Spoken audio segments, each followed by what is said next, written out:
Chapter 2 of using Bitcoin as a strategic reserve for your real estate portfolio. Okay, so what are you trying to do here with the cash flow? So you've collected your rent in fiat and you've paid your mortgage, you've paid your principal and interest, your taxes, your insurance, you've paid your electric bill and gas bill, water bill, whatever you have. And at the end of the month, you have a little bit left over. That's your cash flow. So what are you going to do with this cash flow? So what I recommend is you take this cash flow and you send it to Swan Bitcoin and then you withdraw it into your cold storage and you hold it. I think that's the best thing you could do with your money.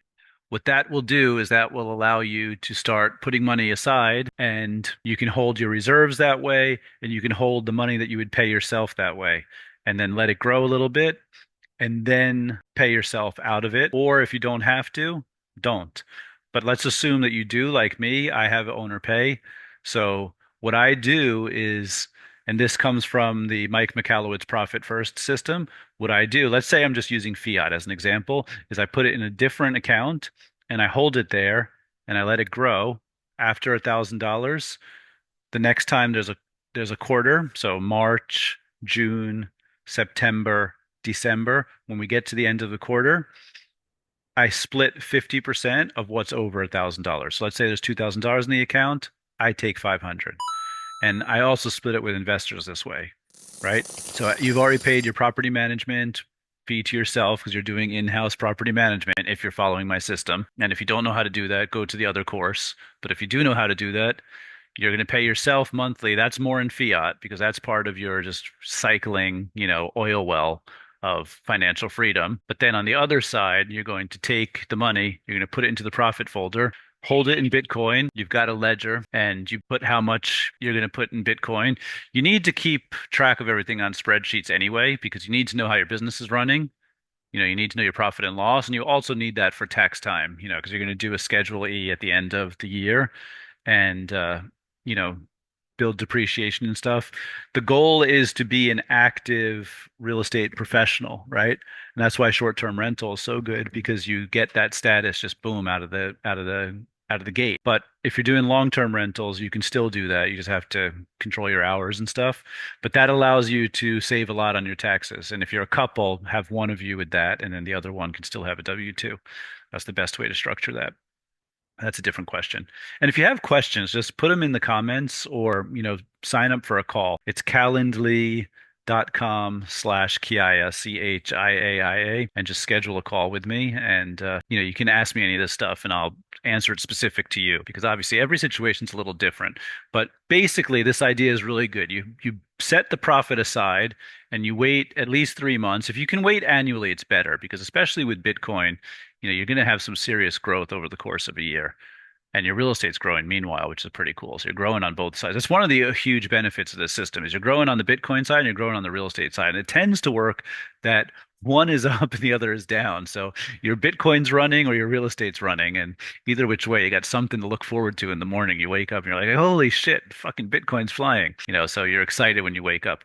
But anyway, take the money, set it aside, let it grow. At the end of the quarter, you look at it and then you split it. And if you're with investors, this is where you're going to split to investors.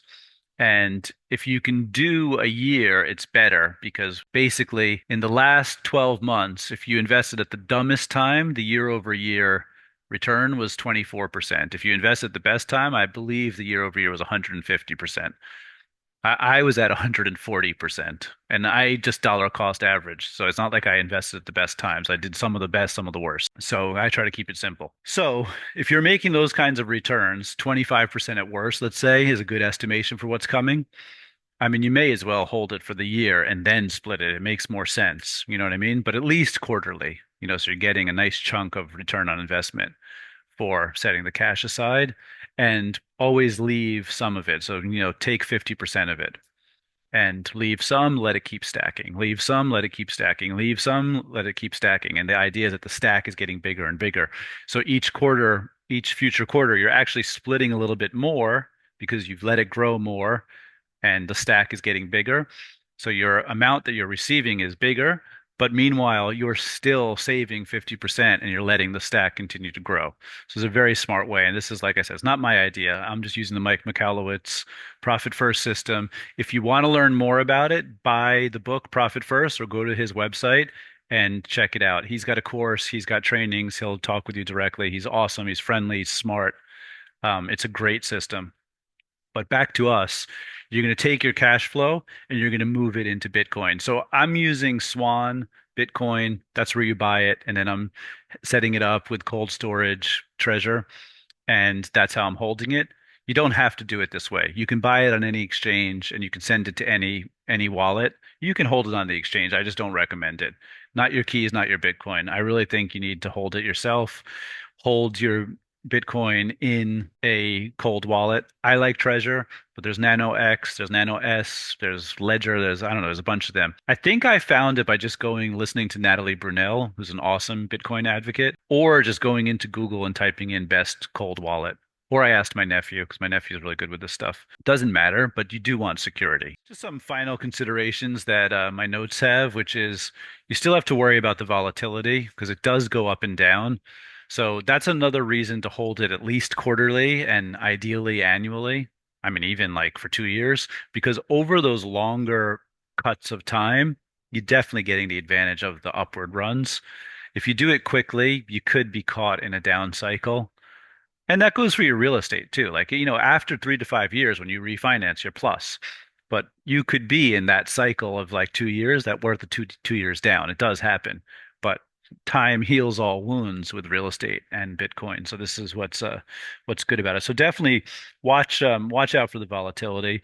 And I told you before, keep track of everything. You need a ledger. You need it all in spreadsheets. If you need to see my spreadsheets, I have some great ones that you can use. Just ask me. But you definitely need to track your Bitcoin transactions. That way you comply with local tax regulations and pay your capital gains and whatnot, unless that changes. But as of right now, and then you want security. So that's why Ledger, Nano, Treasure, these are well known to be reputable and secure, and you want that security. You never want to share your seed phrase or anything. So I just made content twice because I did not have these fucking things on the first time. I had them on the floor and you could barely hear me. And you need to hear me. It's the whole point of this is to hear me. The whole point is to listen. So if you can't hear me, what the fuck is the point? But that's ADHD for you. I'm gonna go eat. It's like 12:30. I didn't eat breakfast yet. And I'm ready to eat something, enjoy myself a little bit. So one of the benefits of running my own business, which I don't know if I said in this video or the one that I forgot the sound, that's also hard doing it back to back because I don't remember what I said which.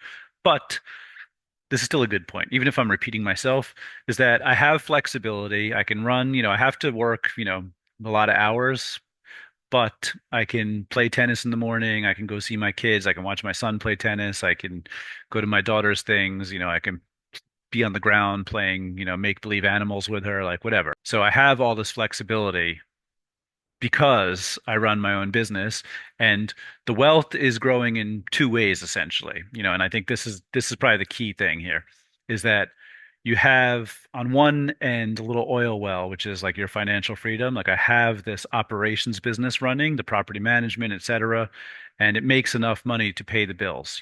I moved to Florida, I slashed my bills by about 60%. Ever since I did that, I'm financially free. And I am, but I'm not wealthy yet. I would like a bigger house. I'd like to go on more vacations. I'd like more experiences. I'd like to eat more expensive food. I'm a carnivore. I'd like to have more ribeyes, less bavette, whatever. I would like to take care of myself, and I'd also like to not worry about anything and to save for the future. So while I have the financial freedom little oil well running, I also have the Bitcoin stacking, just going up little by little. So what's happening is I'm able to, make my ends meet every month, pay all my bills, but meanwhile, the long term is starting to get better. And I think that's one of the real benefits of this is that while I have flexibility and freedom, I'm also building for the future. Because the real estate is getting more expensive, which means I can refinance down the road and take out some of that equity, which is tax free. And then the Bitcoin is getting more and more valuable. So I'm basically running it on two sides. And that's what's really exciting is to have, to have a fully functioning business. And the last thing is when I take out money to put down a down payment on new real estate, what I'm able to do is I'm able to rebuild that stake really, really quickly. I bought something in August and I've already repaid my stake and I spent a lot of money on it. Like I thought it would take years to pay back. And instead of it taking years to pay back, I paid it back in 3 months, which is crazy. I didn't see that coming, and obviously that's a little bit Yeah. lucky. But you get lucky because you're making good decisions, and you'll get lucky somewhere. Either the real estate will appreciate really fast, or the Bitcoin will appreciate really fast, or the rents will go up, so you're making more cash flow. Like something's going to go your way because you're in it smart. You have a smart treasury reserve.